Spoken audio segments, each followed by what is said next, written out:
Welcome to the Fast Five by Fear and Greed, where we give you the top 5 business stories you need to know in just 5 minutes. I'm Michael Thompson, and good morning, Sean Aylmer. Good morning, Michael. Sean, 5 stories in 5 minutes. Let's jump into story number 1. A big deal. The board of Newcrest Mining, Australia's largest gold digger, has accepted a $26.2 billion bid from North American giant Newmont 5 weeks after the bid was made. Newmont improved the scrip offer to value Newcrest shares at $29.29 each. That's up from the original implied offer of $27.16. Newcrest share price jumped yesterday as a result to $28.64. The offer price is almost twice what Newcrest was trading at last September. Not bad. Back then, the price of gold was less than $1,700 an ounce. Currently, it's more than $2,000 an ounce. Newmont will extend its lead as the world's biggest miner. Boss Tom Palmer says that after the deal, the company will have 10 Tier 1 assets, which includes things like Newcrest Cadia Mine in central west New South Wales and its Papua New Guinea Lihir gold operations. Plenty of history between these two companies.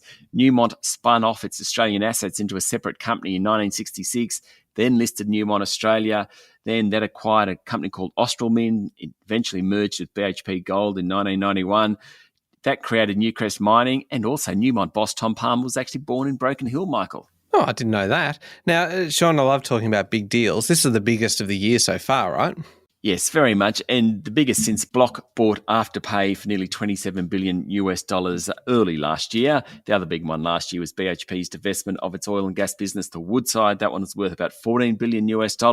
Now, until now, the biggest one this year, which is still going through shareholder and regulatory approvals, is Brookfield's $19 billion takeover for Origin Energy. This one's bigger than that. Of course, last week we had the $10 or $11 billion merger between Livent and Allkem, the lithium miners. Also, we've had BHP buying Oz Minerals recently for nearly $10 billion.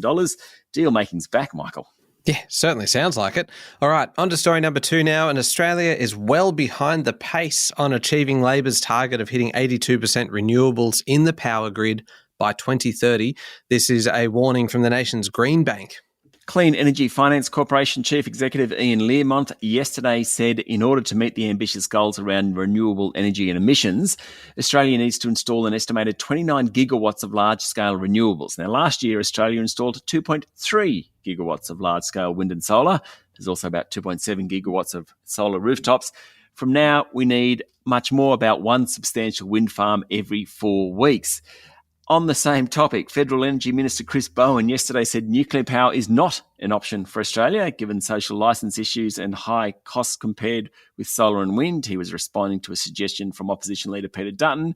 He also conceded that a $20 billion plan to rebuild Australia's electricity transmission networks faces worker shortages and challenges getting farmers and landowners on side.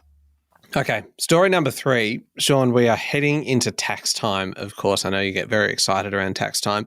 And the ATO has warned that it's going to be taking a pretty close look at rental property investors after finding the majority of them are filing incorrect tax returns. Or, as the ATO likes to put it, common mistakes. The tax office said 9 in 10 income tax returns are wrong. It might be rental income being left out or mistakes being made with property-related deductions like overclaiming expenses. And it seems people are taking out a loan for their investment property and then using some of it for a trip to Bali, let's say, and then claiming the interest deduction on everything. The tax office also warned on work-related expenses. Don't just copy and paste last year, it says. Work out what you actually can deduct. Finally, the ATO will take a close look at capital gains tax, whether you have declared earnings from sales of assets like shares, crypto and property. All right, story number 4. Nothing, Sean, it seems, is off limits to the cost of living crisis right now. Telstra will push up mobile broadband prices by 7%. I don't know why mobile broadband prices should be exempt from the cost of living, but anyway, following its decision last fortnight to increase the cost of prepaid plans. Australia's biggest telco said it's in response to rising costs and the increase is in line with inflation. Telstra will lift the data included in its basic postpaid plan from 40 gigabits to 50 gigabits per month. The price there goes from $58 to $62. The middle tier, the essential tier, has no change to its data allowance. That's 180 gigabits per month, but the price will go from $68 to $72. The premium plan will rise from $89 to $95 per month. It will still include 300 gigabits of data. All right, story number 5, last one, Sean. You know 2 people who wouldn't have a problem with paying a little bit more for their broadband. The two co-founders of Google, Larry Page and Sergey Brin, their wealth jumped about, how about this, $9 billion each over the weekend, all because Google said it'll start experimenting with a more conversational search engine. Michael, in the world of Elon Musk and Donald Trump, we don't talk much about Messrs. Page and Brin, but wow, they're rich. Larry's worth about $107 billion. Sergey's worth about $102 billion, according to Bloomberg's Billionaires Index. Now, last week, Google said it wants to make its AI-powered chatbot available more broadly, and that sent its share price up nearly 10%, hence the increase in wealth.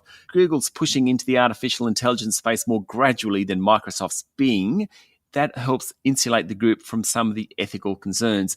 Page and Brin, who are helping the AI push and more involved with the company than in recent years, are now the 8th and 9th richest people in the world. There we go, the top 5 business stories in 5 minutes. Thank you very much, Sean. Thank you, Michael. It's Tuesday, the 16th of May, 2023. Remember to hit follow on the podcast, very important. And if 5 minutes isn't enough for you, you can find our longer daily show called Fear and Greed, wherever you listen to podcasts. I'm Michael Thompson, and that was the Fast 5 by Fear and Greed. Have a great day.